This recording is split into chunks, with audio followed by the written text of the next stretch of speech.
Assalamualaikum warahmatullahi wabarakatuh. Selamat datang di channel Kang Selamet. Kali ini Kang Selamet akan membawakan kisah yang berjudul Misteri Sumur Tua. Cerita ini ditulis oleh Ayah Hapsari. Sebelum kita masuk ke ceritanya, buat kalian yang belum subscribe channel ini, tekan tombol subscribe-nya terlebih dahulu dan tekan tombol notifikasinya agar kalian tidak ketinggalan cerita seram lainnya dari Kang Selamet. Gak usah berlama-lama lagi, langsung saja kita masuk ke ceritanya.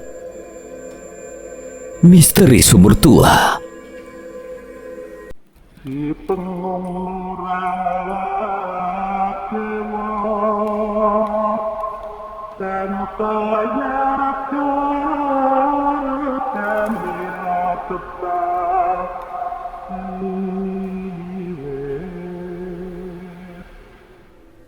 Grandi, selama amat, cepetan lo, filmnya udah mau mulai. Teriak Mada sembari mengayunkan tangannya memberi kode pada Grandis untuk bergerak cepat. Iya, sabar lagi dicari. Grandis terus mencari hingga ke sudut paling dalam kulkas. Ia masih tidak bisa menemukan cemilan beratnya tersebut. Ia memutuskan untuk membuka 8 lemari-lemari dapur yang tersusun rapi di atas lantai. Ketika Grandis membuka pintu lemari yang ketujuh, nyari ini. Suara kecil nyaring di balik pintu membuatnya terdiam. Betapa bahagianya dia setelah melihat tangan kecil menyodorkan cemilan kesukaannya kepadanya. Tanpa pikir panjang, Grandi segera mengambil cemilan itu dan menutup pintu. Ia berniat untuk segera bergegas menghampiri teman-temannya, tapi baru beberapa langkah, kaki Grandis terhenti seperti ada yang salah dengan cemilannya itu. Grandis langsung bergidik ketakutan. Bulu kuduknya mulai berdiri ketika ia mengingat-ingat kembali apa yang baru saja terjadi. Tadi siapa yang ngasih ini ya? Kan gak ada siapa-siapa di sini, cuma ada Grandis. Ucap Grandis dalam hati sembari melihat cemilan yang sudah ada di tangannya. Grandis memutuskan untuk melihat sebentar ke arah belakang. Dengan kaki gemetar dan jantung yang sudah mau copot, ia mengumpulkan semua keberaniannya. Grandis terdiam dan tidak melihat apapun di sana, padahal ia sudah bersiap-siap untuk berteriak sekencang-kencangnya jika ada sesuatu yang tiba-tiba muncul di belakangnya.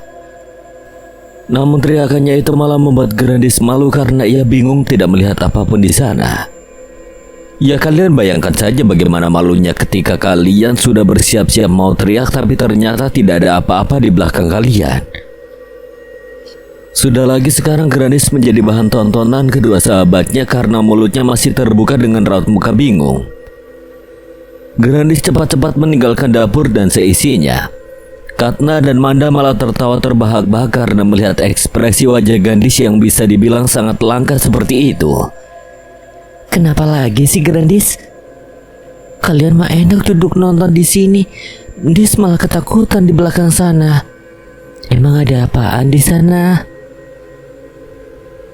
Tadi pas aku nyari ini, Grandis menunjukkan cemilannya.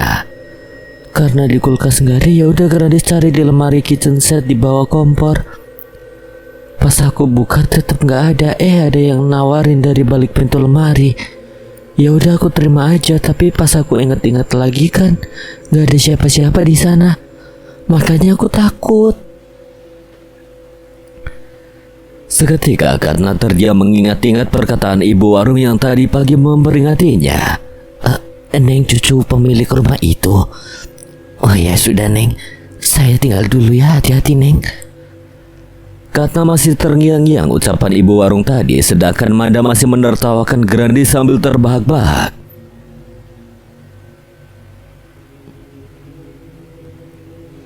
Apa benar sekarang rumah ini telah berubah? Makanya jangan kebanyakan nonton horor, menakutkan jadinya. Tuh kayak si Katna, berani anaknya. Ejek Manda pada Grandis sembari menunjuk Katna yang terdiam melamun. Kat? Panggil Manda pada Katna yang sedang melamun namun tidak ada jawaban. Woi, iya. Jangan ngelamun, nanti kesampet loh. Katna, Manda dan Grandis mulai menyetel film komedi karena permintaan Grandis. Akhirnya Katna terpaksa mengubah genre film horor menjadi komedi. Ya lebih baik begitu daripada Grandis malah parno nantinya. Pagi ini matahari terbit dari ufuk timur. Katna, Manda, dan Grandis mulai membuka mata setelah mendengar bunyi ketukan pintu. Nah, ayo bangun semuanya, sudah pagi. Lekas turunnya, ibu sudah buat sarapan. Satu persatu dari kami mulai bangun dan keluar dari kamar kecuali Grandis yang masih saja sibuk di alam mimpinya. Bantal pun dilempar. Dis, cepetan bangun. Lo mau gue kunciin di kamar ah? Iya, ntar lagi ngumpulin nyawa ini. Awas lu ya, 1 menit lagi belum bangun juga. Gue sumpahin gak bangun-bangun nanti. Sumpah lu serem amat sih, gak usah gitu juga kali. Makanya cepetan turun. Iya deh, iya man. Akhirnya setelah sekian abad berusaha membangunkan Grandis, Grandis pun bangun walau dengan wajah yang lesu. Di ruang makan. Nih makannya banyak ya kalian. Habis ini kita siap-siap ke kebun tehnya oma tante. Kebun teh oma yang mana? Pokoknya ada aja. Waktu kamu kesini kebun tehnya belum jadi. Jadi kamu gak tahu kan? Sarapan telah usai. Akhirnya Katna dan sahabatnya itu bersiap mandi dan berganti pakaian. Bawa tas ransel gak ya? Ransel buat apa? Buat makanan, minuman, sama baju ganti lah. Udah, yang lagi di kamar mandi diam aja. Tak lama setelah mereka semua mandi dan berganti pakaian, Tante Indah mulai menyuruh mereka untuk segera memasuki mobil. Tante juga menjelaskan perjalanan ke kebun teh nanti kurang lebih selama 15 menit jika menggunakan mobil. Perjalanan pun dimulai. Suasana desa yang sangat sejuk membuat ketiga sahabat itu sangat antusias menikmati perjalanan. Di sebelah kanan maupun kiri berjejer rapi rumah-rumah warga. Sekarang tepat pukul 8. Akhirnya mereka sampai di tempat tujuan. Nampak gapura putih bertuliskan Wilujeng Sumping di kebun teh.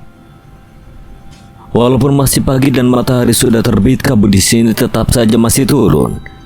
Satu persatu dari kami mulai turun dari mobil. Tak lama kemudian, Mang Ujang, Neng Indah. balas pria parubaya yang dipanggil Mang Ujang itu. Nampaknya mereka sudah saling kenal. Waduh, bawa rombongan nih. Iya nih Mang, udah lama banget gak kesini aku. Nih kenalin, yang ini namanya Katna, anak semata wayangku. Ini teman-temannya Manda dan Gendis. Waduh, Masya Allah, gelis-gelis pisannya. Oh iya, kesini pasti mau lihat kebunnya. Biasanya di sini mah suka rame. Tapi untungnya teh kalian kesini pas lagi sepi pengunjung. Iya Mang, alhamdulillah. Oh iya Mang, boleh gak anak-anak putar-putar kebun dulu? Takutnya hujan bentar lagi. Langitnya teh udah kelihatan mendung soalnya. Iya atuh, sok silakan putar-putar kebun. Mau mama nganterin gak nih? Makasih Mang, tapi kayaknya gak apa-apa deh, kita bertiga aja. Ya udah, kalian hati-hati ya, jangan jauh-jauh loh. Sejam aja jalan-jalannya, habis itu langsung balik lagi ya. Tante mau ngobrol dulu di sini sama Mang Ujang. Oke, siap Tante. Kat, ada banget ya di sini. Iya Kak, jadi pengen di sini aja. Ya udah, kita tinggalin kamu deh ya. Manda berlari menyusuri kebun teh yang luas meninggalkan Grandis. Man, tungguin. Katna tertawa terbahak-bahak sembari mengikuti Manda yang berlari di depannya. Setelah lumayan jauh, mereka bertemu dengan seorang ibu-ibu parubaya yang sedang memetik daun teh. Permisi Bu, ucap Katna dan yang lainnya dengan sopan sembari berjalan melewati ibu tadi. Setelah jauh, Manda merasakan ada yang aneh dari ibu tersebut. Si ibu tadi gak senyum sama kita, kenapa ya? Kesannya kayak gak suka aja gitu sama kita. Ya tahu kan biasanya orang desa pada ramah-ramah. Mungkin si ibu lagi banyak pikiran dan pas kita lewat si ibunya gak ngeh kali. Mereka melanjutkan bermain di kebun teh hingga lewat 1 jam. Balik yuk guys. Udah jam segini nih. Ayo. Kami bertiga mulai menyusuri jalan satu persatu. Barisan paling depan ada Manda, Grandis, dan Katna di belakang. Akhirnya sampai juga. Katdis, ada tukang bakso tusuk tuh, beli yuk. Karena tidak ada sautan dari siapapun, Manda pun menoleh ke belakang dan tidak menemukan salah satu dari kedua sahabatnya tersebut. Manda udah balik nih. Katna sama Grandisnya mana ya? Kok belum kelihatan? Tadi ada di belakang Manda, Tante, beneran. Aku nggak ada. Sudah, kita tunggu sajanya sampai sore. Kalau belum balik juga nanti Mang Ujang yang cari. Kat, bentar, tunggu dulu. Sorry Dis, gue nggak tahu kalau lo ketinggalan. Grandis menghela napas sambil terengah-engah. Ia mulai mengusap keringat yang mengucur turun dari kepalanya. Manda mana ya? Mereka berdua nampak bingung sekali. Kabut tebal mulai turun. Matahari yang tadinya bersinar terang sekarang telah tertutup awan abu. Tadi gue lihat di depan gue, makanya gue ngejar dia, soalnya dia jalannya cepet banget. Gimana dong Kat? Udah mendung tambah gelap nih. Coba kita ke saung di bawah pohon itu dulu yuk. Katna dan Grandis mulai bergegas menuju ke saung. Dengan perlahan mereka berdua meneliti area sekitar saung terlebih dahulu sebelum duduk di atas dipan kayu. Tak lama hujan rintik-rintik mulai turun. Mereka mulai memakai jaket yang sebelumnya mereka ikatkan di pinggang. Suasana hening tak bersuara. Bunyi khas jangkrik mulai bergema di sekitar area saung yang mereka tempati. Katna menatap ke atas bangunan kecil seperti rumah di tengah kebun teh tersebut. Mengamati rintik-rintik hujan yang turun, lalu menengadahkan tangannya menampung air hujan yang jatuh dari atap. Hujannya kapan ya berhentinya? Kita sabar aja Dis, semoga cepat reda hujannya. Tak lama hujan pun mulai reda, namun kabut tebal itu masih saja tetap datang. Katna melihat ke arah jam tangannya, namun ia menemukan bahwa jam kecilnya itu tidak berjalan sama sekali. Grandis yang mengetahui hal itu mencoba menghidupkan kembali arloji Katna dengan sedikit hentakan ke telapak tangannya. Kok gak muter-muter sih, gimana dong? Coba kita jalan pelan-pelan aja kali ya, bentar lagi mungkin nyampe. Tadi gue lihat Manda jalan lurus terus ke arah sini. Oke deh, moga aja si Manda juga gak kenapa-napa ya. Mereka berdua mulai menyusuri jalan sempit yang hanya muat dilalui oleh satu orang. Hingga pada akhirnya, hilanglah kabut tebal yang menutupi penglihatan mereka sedari tadi. Sementara itu pada saat yang bersamaan pula muncullah seorang perempuan berkepang dua sambil membawa bakul di pundaknya. Kalian siapa ya? Dari mana? Tanya wanita itu. Kulit wajahnya sungguh halus dan berkilau. Senyum manis khas gadis desa langsung muncul dari bibir cantiknya. Kami tadi sedang jalan-jalan lalu terpisah dengan satu orang teman kami. Kalau tidak salah teman kami tadi lewat sini. Kayaknya saya nggak lihat deh Neng. Dari tadi saya di sini nggak lihat ada yang lewat. Oh gitu ya Teh. Ya udah makasih ya, kita mau balik dulu. Maaf mengganggu pekerjaannya. Wanita cantik itu hanya tersenyum dan sedikit menganggukkan kepalanya memberi tanda bahwa ia mengerti. Katna dan Grandis melanjutkan berjalan melewati wanita tadi. Tak jauh dari tempat wanita itu terdapat dua persimpangan yang mengharuskan mereka memilih satu jalan untuk dilintasi. Mereka sempat bingung untuk menentukan jalan mana yang akan membawa mereka ke saungnya Mang Ujang. Kalau mau ke saung Mang Ujang belok kiri Neng, ke kanan mah gak bakal selesai jalannya. Teriak wanita tadi menyarankan. Katna dan Grandis mulai menoleh ke belakang. Wanita tadi tersenyum pada mereka sambil melambaikan tangan kemudian menunjuk ke arah kiri. Atur nuhun ya Teh. Tanpa pikir panjang, Katna dan Grandis segera memasuki jalan setapak lagi demi kembali ke saungnya Mang Ujang.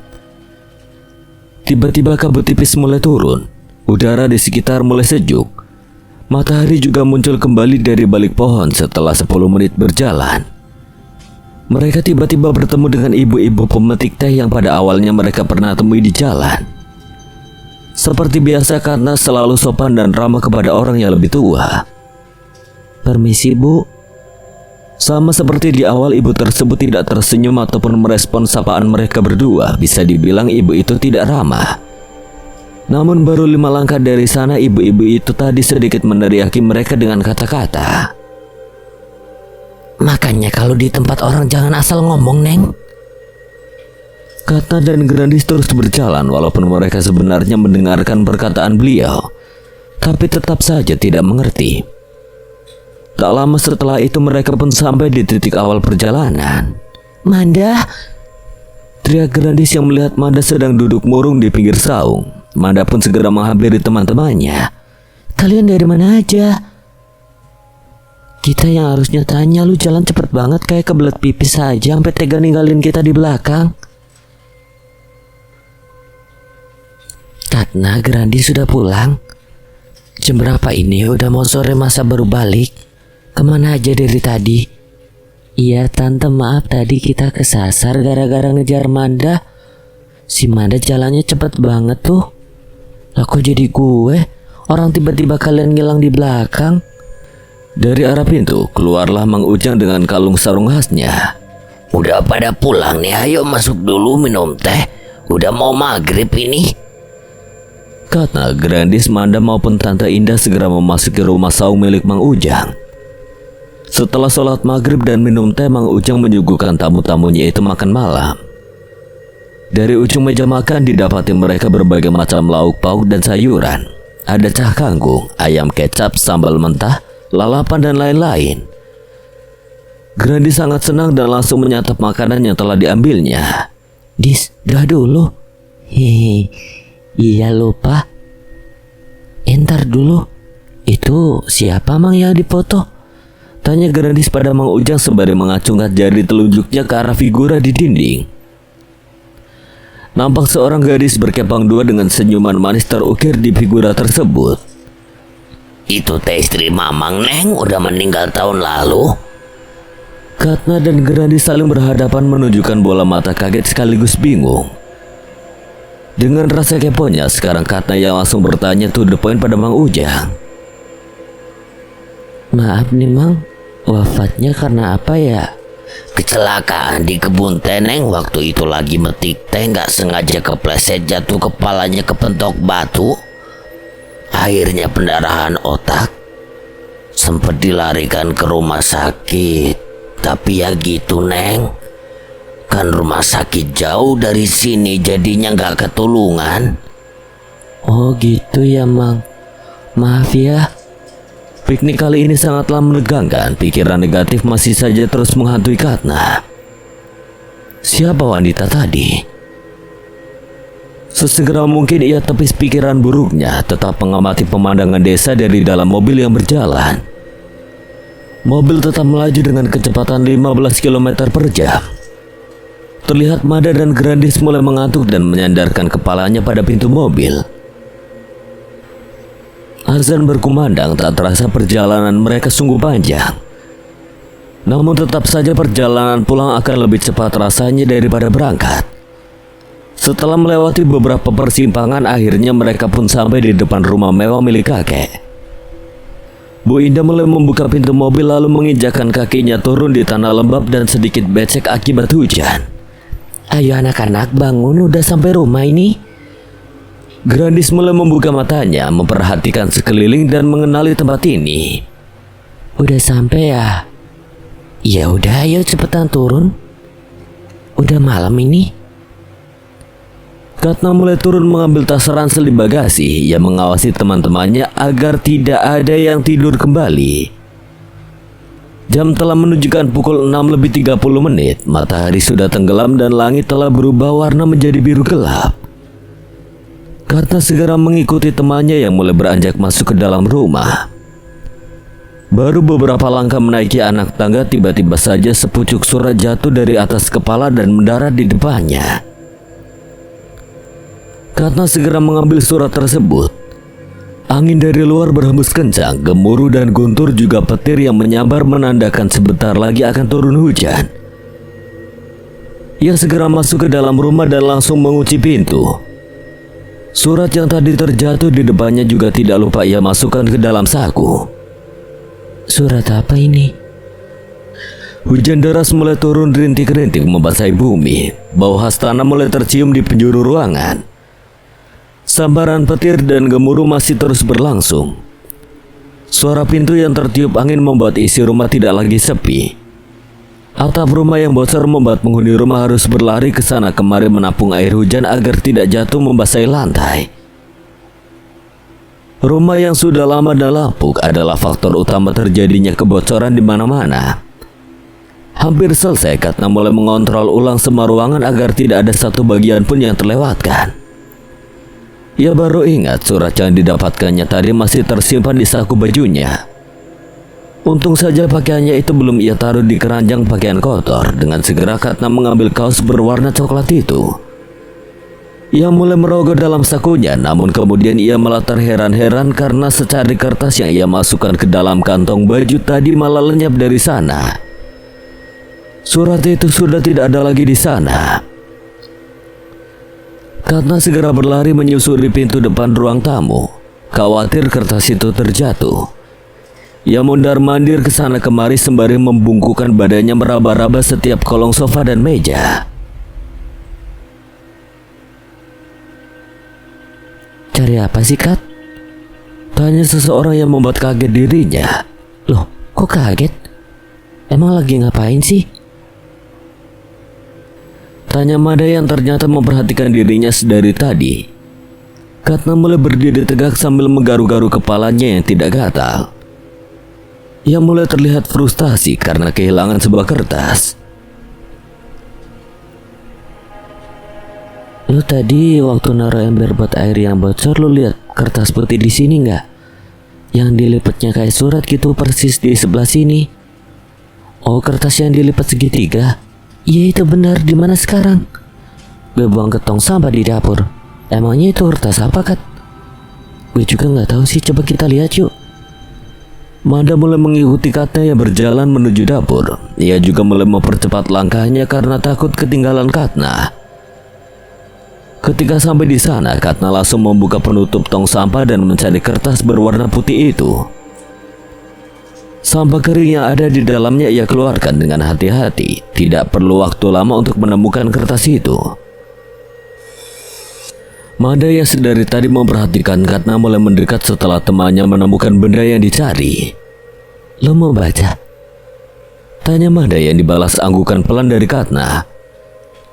Katna mulai membuka secari kertas yang berada tepat di tangannya. Es? Maksudnya apa, Man? Katna meneliti setiap ujung bagian kertas, barangkali ada petunjuk yang bisa ia temui di pikirannya. Kayaknya ini singkatan deh, atau mungkin ada arti di balik huruf S ini. Kira-kira apa ya? Simpan dulu aja, siapa tahu ada surat lain. Katna segera melipat kertas itu kembali menjadi bentuk awal. Tanpa mereka sadari, jam di dinding telah menunjukkan pukul 10 malam.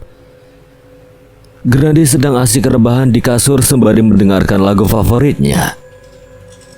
Pintu kamar sengaja ia buka karena takut akan terjadi sesuatu jika ia sendirian di dalam kamar. Kakinya mulai mengayun-ayun merasa khawatir dan menunggu kedua temannya itu kembali dari lantai bawah. Handphone berwarna pink yang dipakainya tetap memutarkan musik dengan volume yang full. Tak tahan dan takut sendirian, ia mulai melangkah keluar dari kamar untuk memeriksa apa yang sebenarnya terjadi di bawah. Lantai kayu yang diinjaknya menimbulkan suara gaduh jika ia berlari. Pelan-pelan ia berjalan menuju tangga agar Tante Ida yang kamarnya berada di seberang tidak terganggu olehnya. Sedikit demi sedikit ia mulai menyusuri tangga. Sesekali ia melihat ke belakang karena takut ada sesuatu yang mengikutinya. Setelah menuruni 50 lebih anak tangga, akhirnya ia sampai di lantai utama rumah tersebut. Anak perempuan yang memakai baju kaos putih itu lupa mengikat rambut panjangnya. Ia tetap membiarkan rambut hitam sedikit pirangnya itu tergerai begitu saja. Mada sedang berdiri di depan pintu kamar mandi yang terletak tak jauh dari dapur. Ia sedang menunggu Katna yang sedari tadi sebenarnya sudah menahan buang air kecil. Samar-samar Mada mulai mendengar suara pijakan kaki dari arah ruang tamu. Bulu kuduk mulai merinding karena pada saat itu ia hanya sendirian di luar. Kat udah belum? Tanya Manda gusar, perasaannya mulai tak enak. Ia sudah tahu apa yang akan dikatakan temannya dalam urusan kamar mandi. Ialah juaranya yang paling lama bertahan di ruang kecil itu. Kaki Manda mulai berayun ke sana kemari. Ia mulai menyelangkan kedua tangannya di dada dan menyenderkan baunya pada tembok. Manda. Suara kecil dari arah ruang tamu itu membuyarkan lamunannya. Pikirannya sudah kemana-mana sekarang tak karuan. Manda mulai menyuruh Queen Toilet untuk mempercepat ritualnya. Ia mulai mengusap-usap tangannya karena hawa di sekitar mulai berubah. Jangan-jangan yang di dalam bukan Katna. Apa tadi gue salah nganter orang ya? Mungkin yang manggil gue Katna yang beneran. Tapi tadi yang jawab belum dari kamar mandi siapa dong? Sesungguhnya Manda adalah orang yang penakut, namun rasa takutnya itu bisa ia kalahkan dengan rasa gengsinya. Bahkan hantu yang ingin menjahilinya pun akan kabur jika sudah berhadapan langsung dengan Manda. #StrongWoman Manda.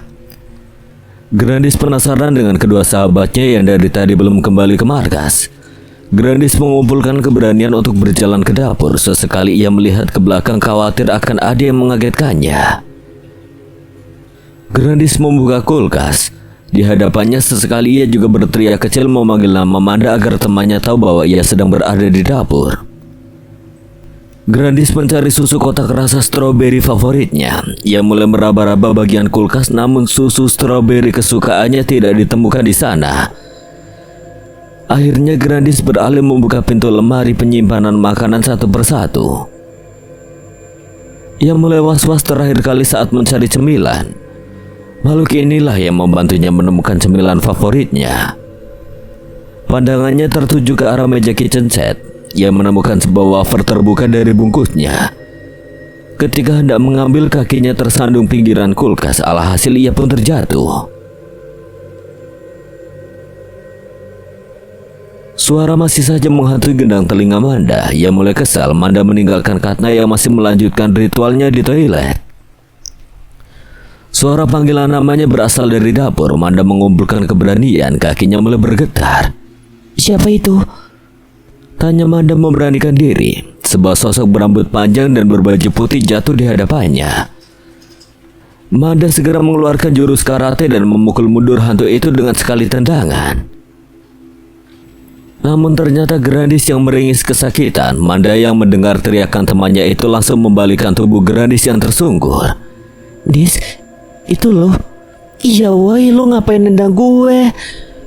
Tanya Grandis sembari memegangi badannya yang mulai membiru. Aduh, kasihan banget ya Grandis. Udah kepleset ditendang jurus naga pula dia. Karena keluar dari kamar mandi, ritualnya di kamar mandi telah usai.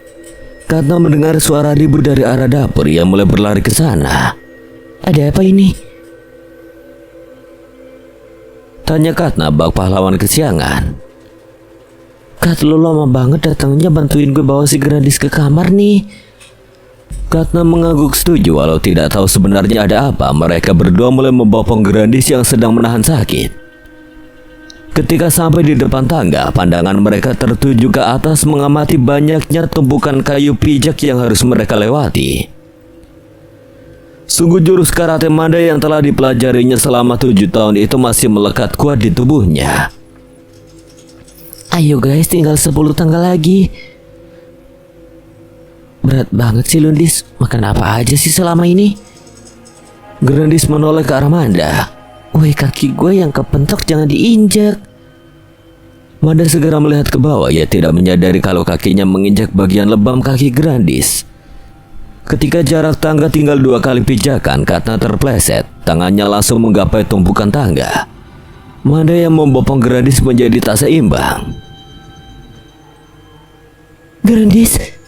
Teriak Katna dan Manda syok melihat Grandis terjatuh dari tangga. Gimana dok keadaan Grandis? Tanya Bu Indah pada dokter. Katna dan Manda menunggu di samping ranjang Grandis yang masih tak sadarkan diri. Jam telah menunjukkan pukul 1 pagi. Hari mulai berganti. Kepala Grandis sekarang sudah terbalut oleh perban darah yang tadinya mengucur sudah berhasil dihentikan.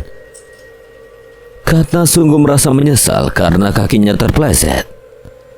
Manda dan Grandis menjadi kehilangan kendali. Manda menatap Grandis pilu.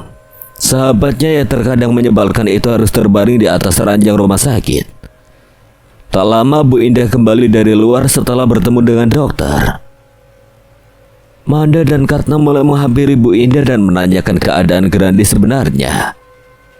Bu Indah mulai menjelaskan. Grandis tidak dalam kondisi mengkhawatirkan. Jika besok ia sudah bangun, dokter akan memeriksanya ulang dan setelah itu jika merasa sudah baik, Grandis boleh pulang. Katna dan Manda mulai tersenyum, untungnya sahabatnya itu masih bisa diselamatkan. Tadinya pikiran Manda sudah berlari kemana-mana, khawatir akan terjadi hal buruk pada Grandis. Kalian tidur aja ya.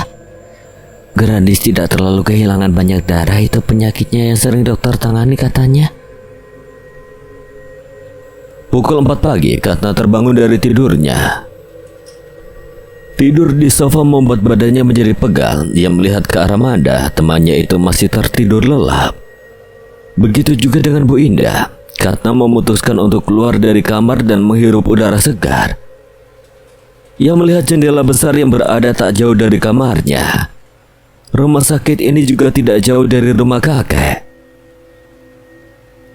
Lampu lorong rumah sakit sedikit meredup. Katna masih memperhatikan pemandangan malam menjelang pagi dari dalam jendela.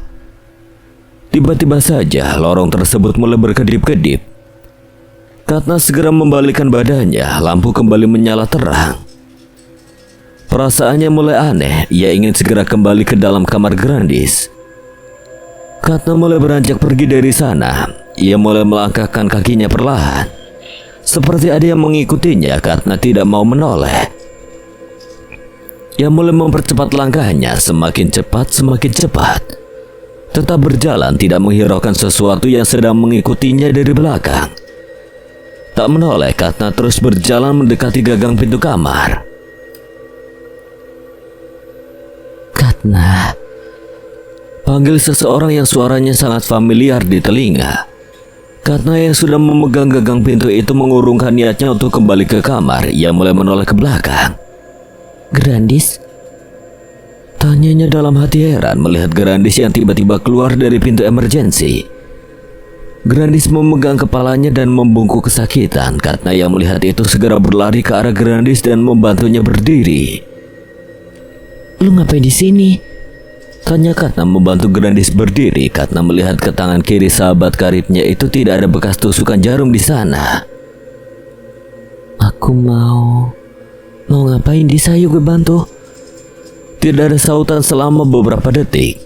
Katna mulai curiga melihat Grandis yang hanya terdiam sambil menunduk. Suasana hening seketika.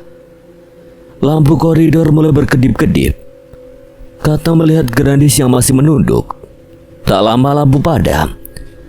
Katna menarik gadis yang pingsan, memindahkannya agar tidak duduk dekat tangga. Ada orang di sana? Halo? Katna berharap besar, sebuah tangan familiar mendarat di atas pundaknya. Lampu pun menyala karena terkejut melihat Grandis yang sudah tidak lagi berada di hadapannya. Man? Ucap Katna membalikkan tubuhnya, namun sayang yang ditemuinya bukanlah sosok Manda.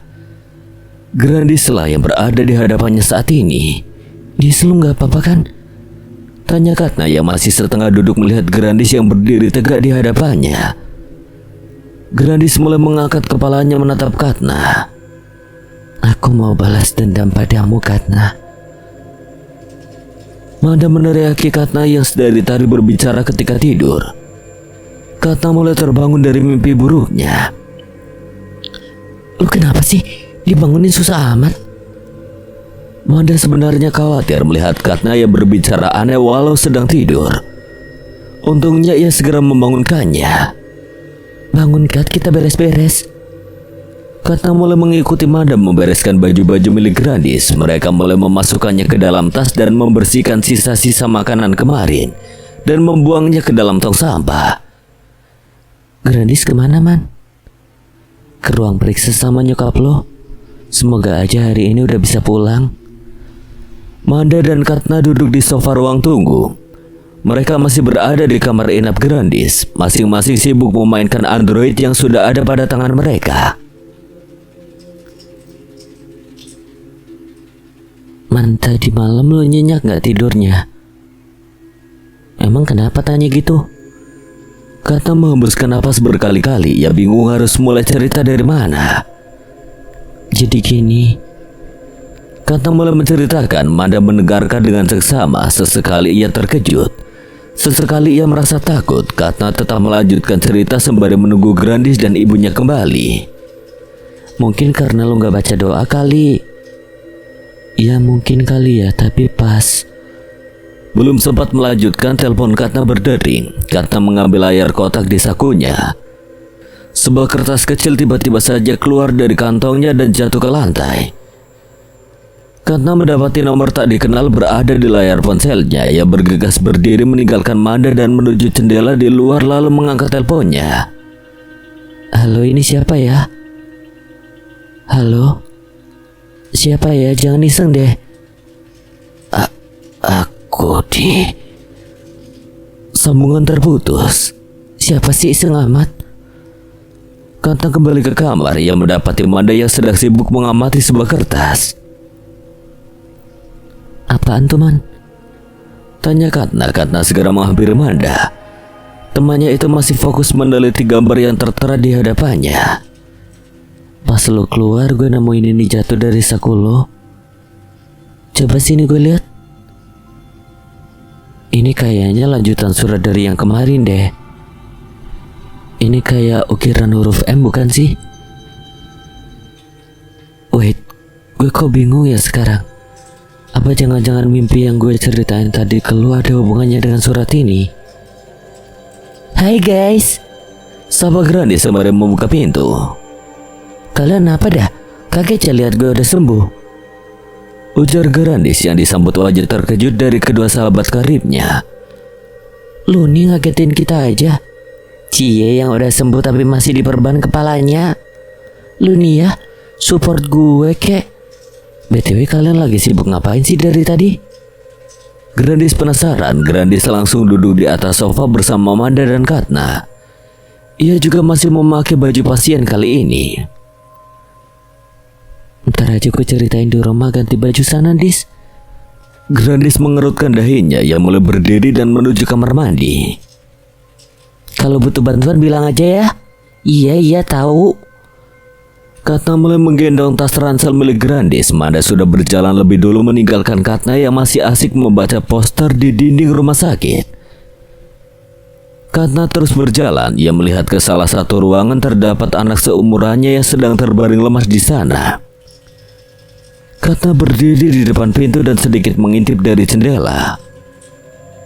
Ruangan itu sangat sepi. Hanya ada anak perempuan yang sedang tertidur di atas ranjang. Katna mulai membaca nama yang tertulis di papan. Anak itu tak bergerak sama sekali. Hanya ada bunyi mesin ECG yang menampilkan detak jantung. Kok kayak kenal ya? Batin Katna, entah kenapa ia merasa mengenali anak perempuan yang berada di hadapannya.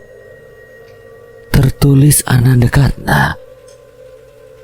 Katna terheran-heran. Nama anak itu sama dengan nama miliknya.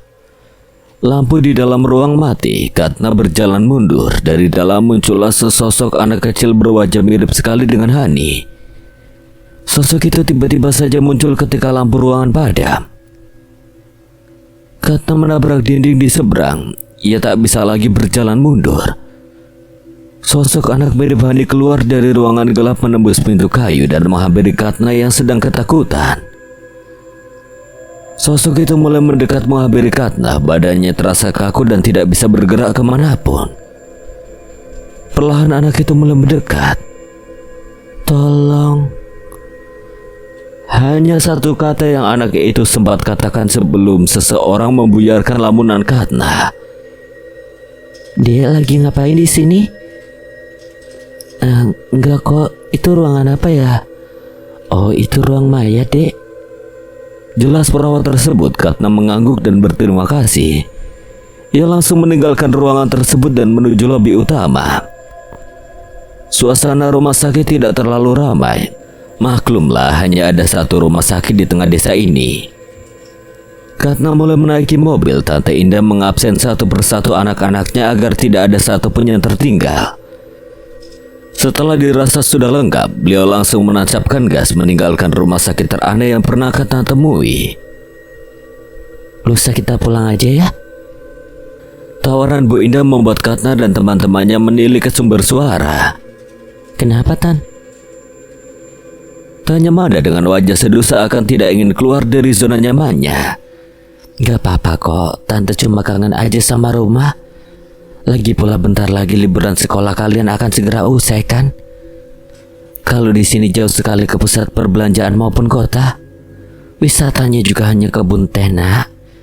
Dan berhubung di sini hanya ada 4 orang, rasanya terlalu sepi anak-anak. Tidak apa-apa kan? Bu Indah berusaha meyakinkan anak-anak sebenarnya ia sendiri juga merasa aneh sejak pertama kali datang ke rumah kakek. Ia merasa ada sesuatu yang sama sekali tidak menyukai kedatangan mereka. Oke deh, Tan, gak apa-apa. Lagi pula nanti kita masih bisa main di kamarnya Katna atau Manda kan? Tanya Grandis meyakinkan teman-temannya. Katna dan Manda setuju.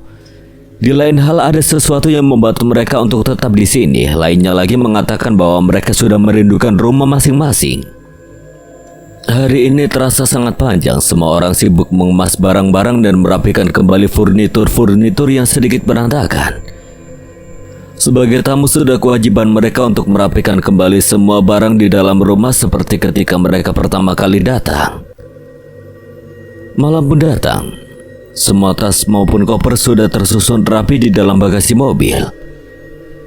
Setiap ruangan juga sudah dipastikan rapi, tidak ada sampah sedikit pun. Katna mematikan lampu kamar. Terlihat kedua orang temannya itu sudah terlelap ke dalam mimpinya masing-masing. Ia mulai menaiki single bed yang berada di antara Manda dan Grandis. Perlahan ia mulai menarik selimut dan ikut memejamkan mata sembari berharap semoga hal baik akan menyertai esok. Ayo bangun anak-anak, sudah jam 6 pagi. Tante tunggu di meja makan ya.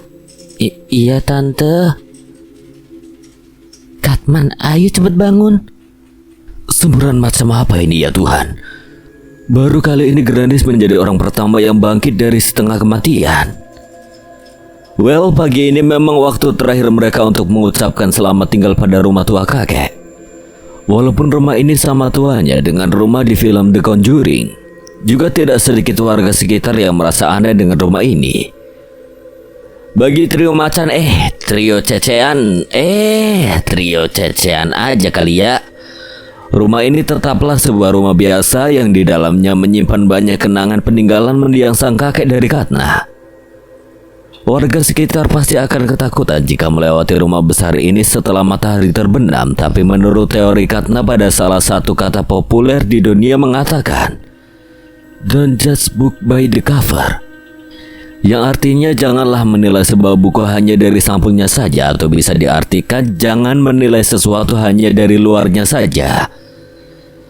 Masyarakat desa memang menganggap rumah ini angker ketika melewatinya dari luar, karena memang mereka belum melihat nuansa apik di dalamnya. Selamat tinggal. Kalimat itu tertulis di atas gapura yang mereka lewati. Setelah ini mereka benar-benar akan meninggalkan desa kakek. Mobil Bu Indah terus melaju. Suasana pagi menampilkan cuitan burung dari luar sisi. Sesekali mobilnya berbelok ke arah kanan, kiri, bahkan menanjak. Setelah beberapa jam akhirnya mereka pun sampai di rumah Katna. Rumahnya masih sama. Walaupun ditinggal beberapa minggu, rumah ini tidak terlihat kotor sama sekali. Gue nginep dulu ya di rumah lu. Grandis menghampiri Katna yang sedang membuka tas ranselnya di kamar. Kenapa? Gue sendirian, kalau pulang ke rumah nyokap sama bokap sibuk terus. Cuma ada Bibi sama Pak Burhan. Pak Burhan adalah sopir pribadi keluarga Grandis. Iya, santai aja. Kalau lu Man? Gue kayaknya pulang deh, kasihan bokap gue sendirian. Waktu telah menunjukkan pada angka 1. Sekarang adalah waktunya makan siang. Grandis dan Katna segera turun ketika mendengar suara panggilan Bu Indah yang mengajak mereka untuk pergi ke ruang makan. Sedangkan Manda beberapa saat lalu telah izin pamit untuk pulang ke rumah. Sebenarnya rumah mereka berdekatan, hanya berbeda 5-8 gang dari rumah Katna. Namun posisi rumah Grandis agak sedikit lebih jauh dikarenakan karena rumahnya tersebut berada pada kawasan rumah elit. Itu si cowok bodoh banget sih, dibilangin terus jalan jangan balik. Gerutu Grandis ketika melihat salah satu adegan di drama Hotel de Luna yang membuatnya gregetan setengah mati. Gue sih yakin pasti si cowoknya selamat nih. Orang hantu aja gak berani natap mata dia. Adegan menyeramkan pun dimulai. Katna dan Grandis sedang serius memperhatikan setiap detik scene sekalipun mata mereka tertutup oleh bantal. Ayo, kau belum pada tidur? Suara familiar mengagetkan kedua anak penakut. Iya tante lagi nonton soalnya. Jangan malam-malam ya, sudah jam 10. Ingat Grandis, kamu gak boleh kecapean, kepala kamu lagi sakit. Yang diajak bicara langsung mengacungkan jari mereka tanda menurut. Bu Indah kembali menutup pintu dan kembali pada aktivitas semula. Katna dan Grandis tetap melanjutkan aktivitasnya. Jam menunjukkan pukul 11:30 malam. Mereka masih tetap standby di depan laptop hingga sesuatu menyadarkan mereka. Kat, lu denger gak? Enggak kok, gue dengernya suara Mas Kunang-Kunang bikin melo. Kak, coba pause dulu. Sekali lagi Katna menoleh ke arah temannya. Tatapan Grandis kali ini berhasil membuat Katna ikut merinding. Iya Dis, gue baru denger. Perlahan mereka berjalan keluar kamar. Didapatinya Bu Indah yang telah tertidur di dalam kamarnya dengan pintu terbuka. Katna dan Grandis mendekat ke arah suara. Suara itu seperti suara anak kecil yang menangis. Langkah mereka terhenti di depan pintu basement yang terhubung dengan gudang di luar. Selama beberapa menit, dua sahabat itu saling bertatapan dengan penuh ketakutan. Mungkin saat ini bulu kuduk mereka sudah berdiri. Keringat mengucur dari kepala Katna. Masuk atau enggak? Itulah yang mereka berdua pikirkan saat ini. Perlahan suara tangisan mulai menghilang. Suara itu seperti menjauh bak terbawa angin. Katna mulai melangkah menuruni tangga menuju basement, diikuti Grandis yang sekarang kakinya sudah bergetar. Grandis bergidik ngeri melihat pintu basement yang sudah tua. Ini adalah pertama kalinya ia ke basement tempat tinggal Katna. Basementnya ia miliki memang lebih besar, namun sangat terjaga dan tidak rapuh seperti basement milik Katna. Ya ampun, memangnya kita harus benar-benar memeriksa ke dalam sana? Bisik Grandis pada Katna. Katna hanya mengangguk. Tatapannya yakin bahwa suara yang didengar hanyalah halusinasi mereka atau hal lain yang tidak ada hubungannya dengan hantu ataupun setan. Pintu basement yang terbuka menampilkan barang-barang lusuh dipenuhi debu. Beberapa di antaranya diselimuti kain putih menampilkan kesan horor bagi setiap yang melihatnya. Bagaimana tidak, mereka sekarang sudah berada di basement dan jam dinding telah menunjukkan pukul 11:30 Apakah baik-baik saja jika datang ke basement pada waktu itu? Mungkin saja. Katna dan Grandis mulai melangkahkan kaki. Kayu basement yang lapuk menimbulkan suara aneh seperti di film horor. Grandis bergidik ngeri. Ia hampir berpikir kalau tiba-tiba pingsan, siapa yang akan menolongnya? Katna. Mungkin teman sebayanya itu sudah lari meninggalkannya.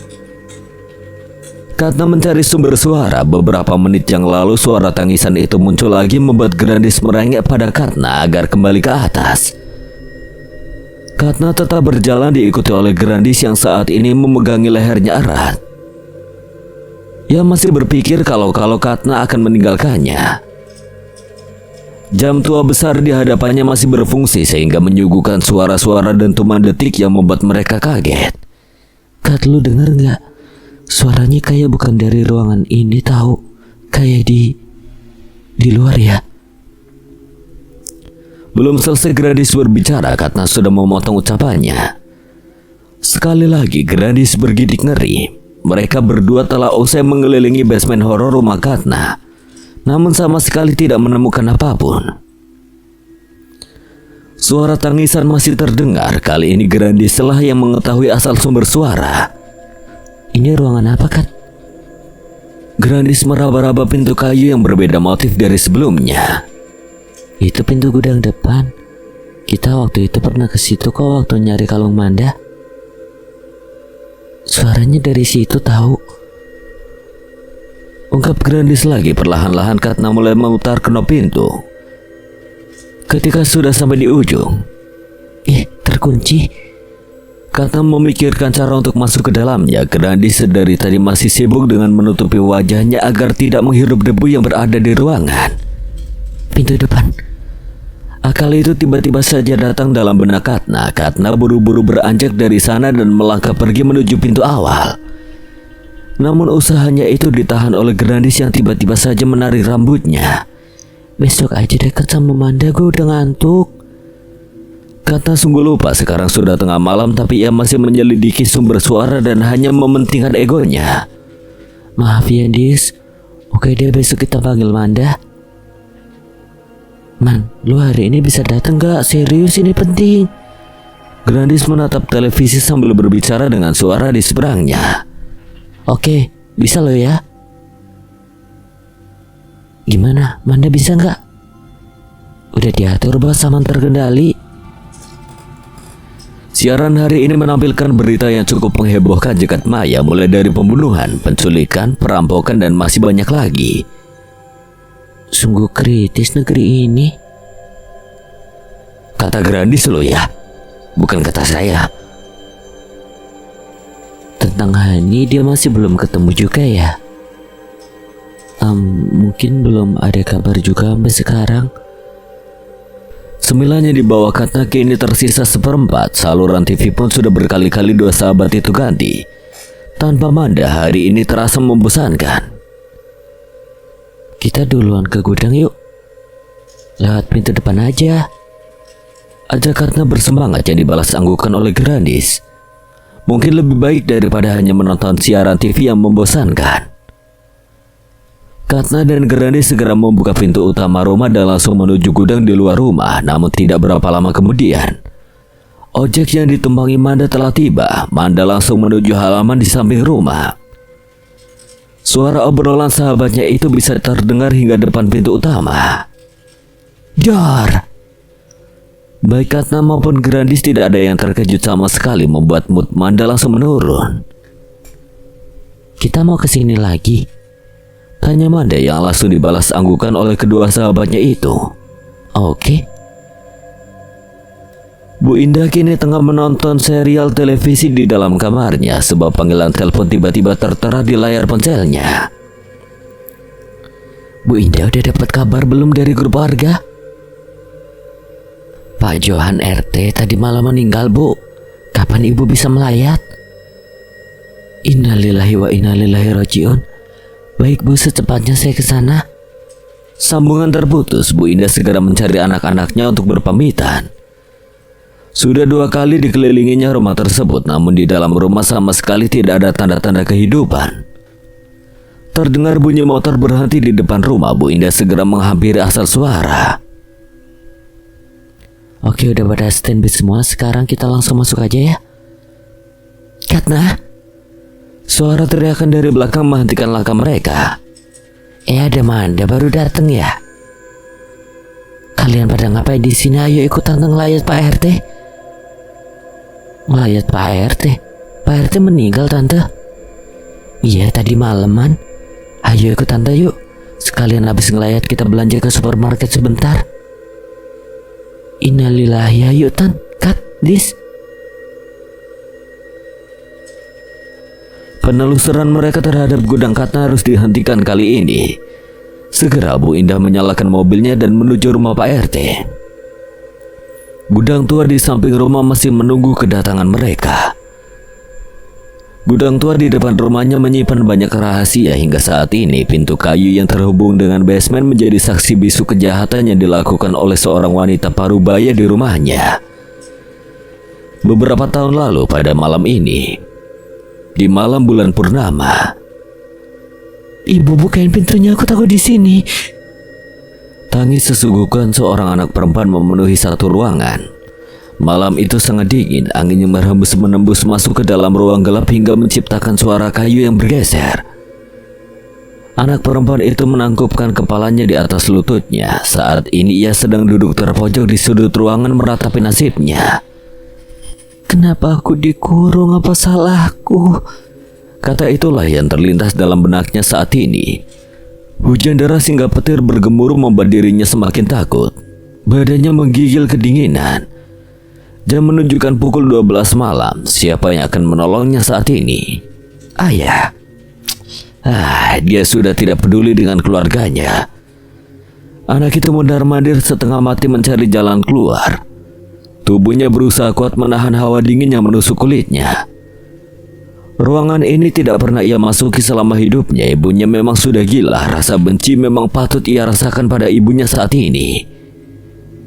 Ibunya sungguh sangat kejam, egois, mungkin karena itulah ayah meninggalkan mereka. Anak itu kembali duduk di tempat semula. Sekarang ia hanya bisa berharap sebuah keajaiban tertuju kepadanya. Sekarang ini perasaannya telah berkecamuk. Ketakutan, kedinginan, kebencian menjadi satu. Kepalanya mulai membungkuk. Sampai kapan ia harus dikurung di dalam sini? Pandangannya mulai kabur. Sebuah cahaya masuk menyapa matanya.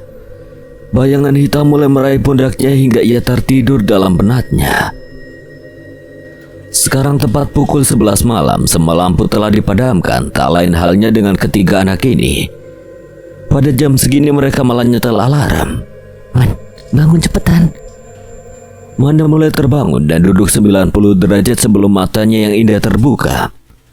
Kali ini Grandi sangat susah dibangunkan. Ia masih terbawa mimpi. Karena segera memasukkan kakinya ke dalam sandal baninya yang lucu. Segera ia mengambil senter untuk persiapan nanti. Sekarang Grandi sudah terbangun. Karena menyuruh kedua sahabatnya itu untuk mencuci muka mereka terlebih dahulu agar tidak mengantuk saat memulai ekspedisi nanti. Pintu kamar dibuka, lorong menuju tangga tampak gelap. Itu sengaja dilakukan oleh Bu Indah agar menghemat biaya operasional listrik. Tepat di depan pintu gudang, trio Cecan sudah bersiap-siap menyalakan senter di tangannya.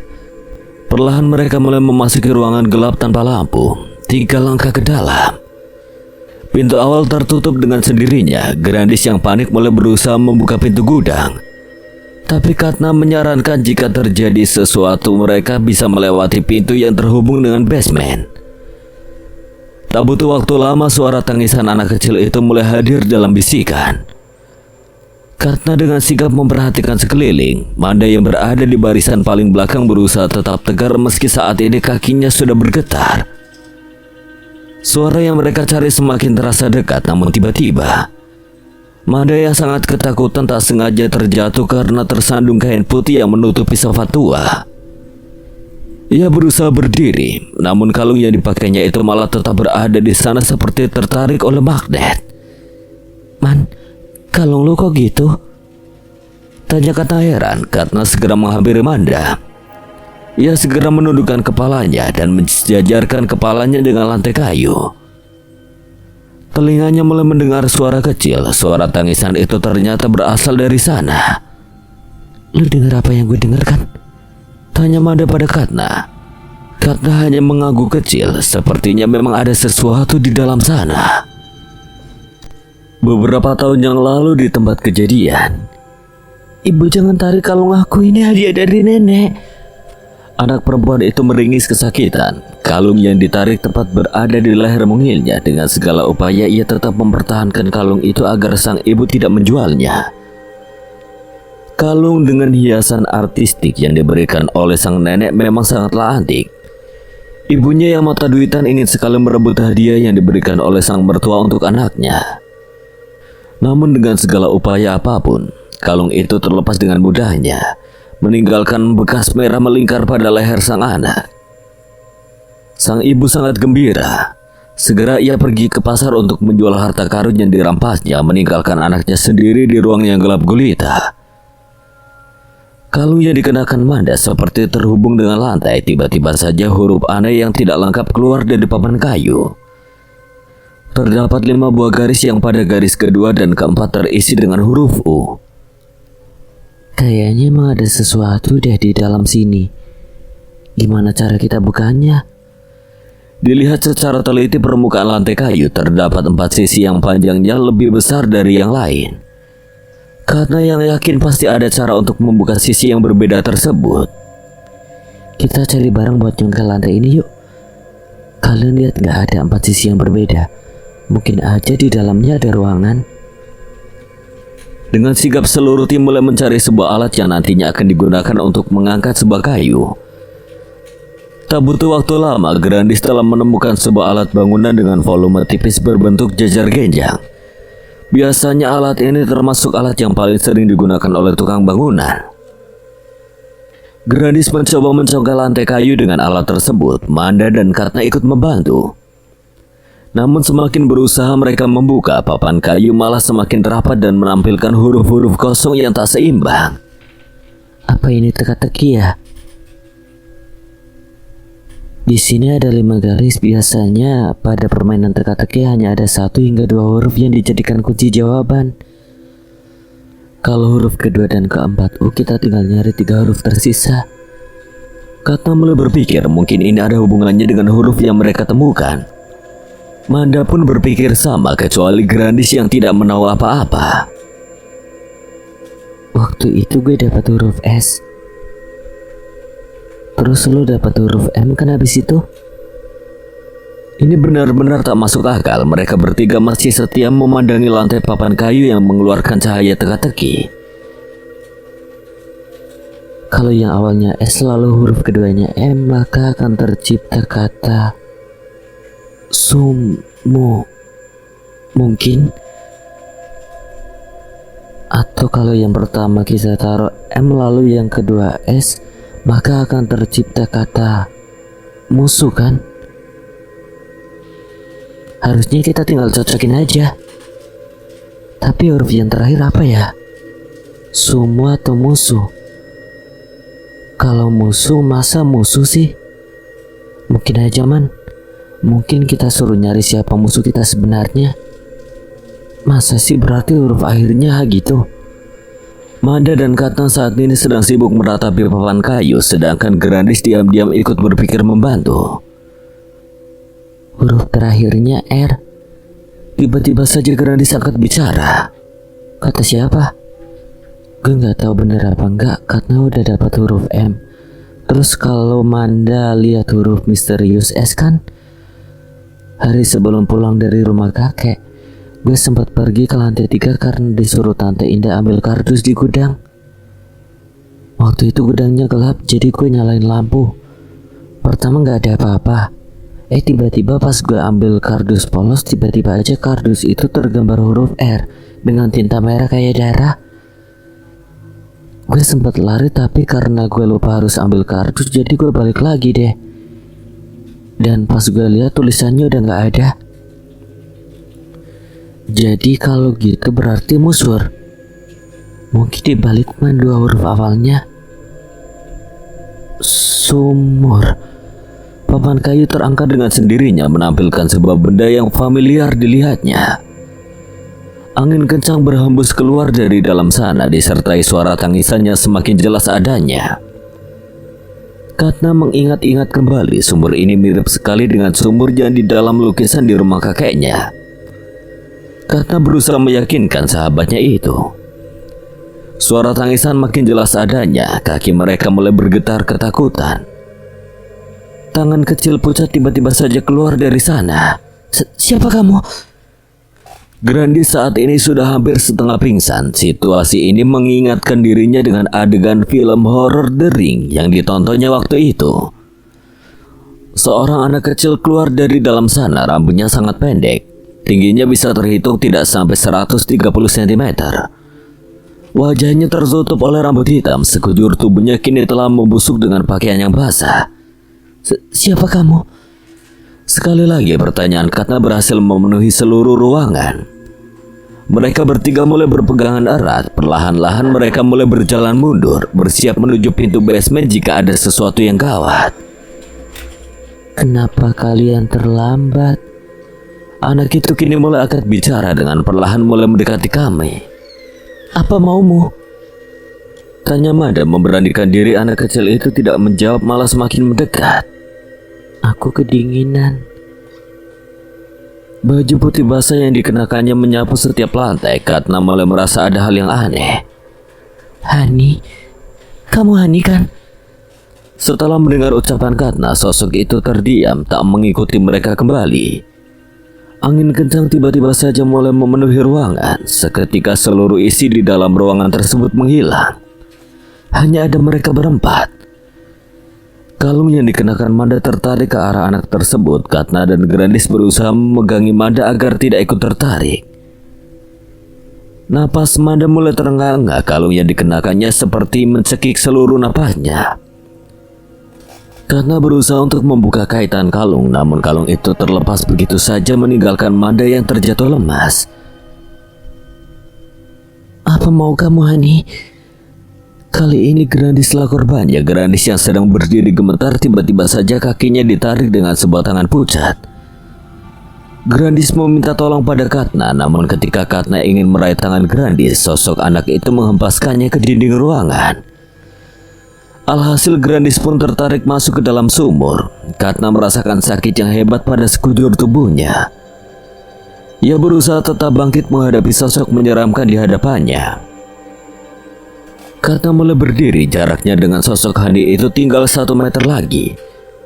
Katna bersiap untuk berlari ke arahnya. Sambil berlari Katna mengucapkan, Sadar Hani, kamu udah gak ada di dunia ini. namun upaya Katna itu gagal. Sosok Hani mencekal leher Katna lalu mengangkatnya sembari berkata, Kamu yang seharusnya sadar Katna, kamu yang telah tiada. Katna terjatuh pingsan. Sosok kecil mulai menghilang, begitupun sumur, Manda maupun suara aneh. Samar-samar ia mulai membuka matanya. Terlihat saat ini ia sedang berada di halaman luar. Lampu dan sirine polisi terdengar dari banyak arah. Ambulans pun juga mulai berdatangan mengangkat tubuhnya yang lemah.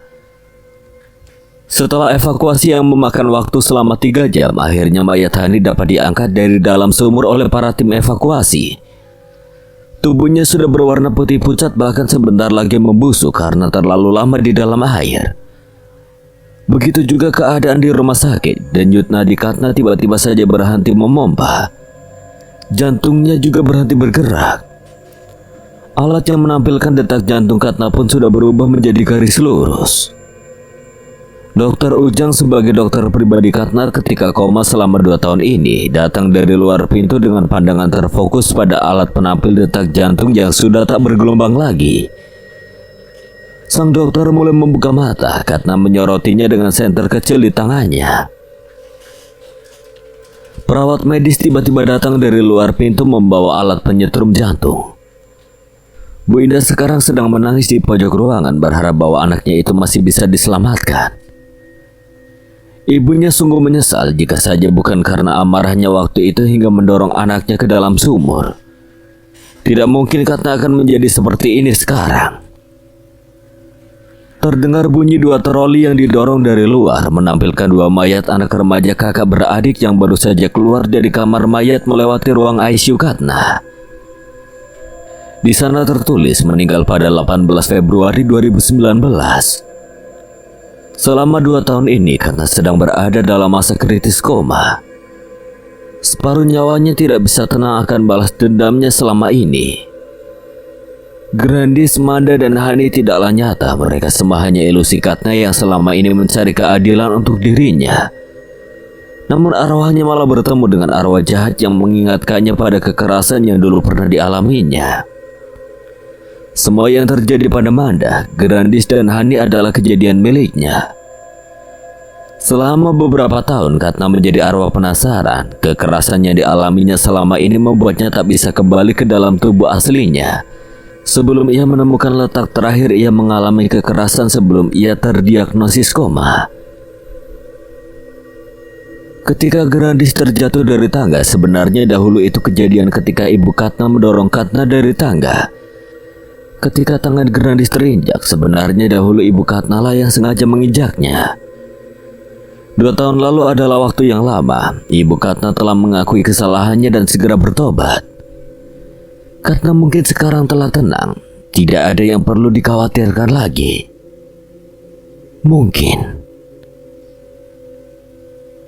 Sekian. Dan terima kasih buat Ayah Hapsari yang telah mengizinkan saya membawakan ceritanya. Apabila ada kesalahan atau kekurangan, Kang Selamat memohon maaf sebesar-besarnya, dan akhir kata, Kang Selamat pamit undur diri. Wassalamualaikum warahmatullahi wabarakatuh.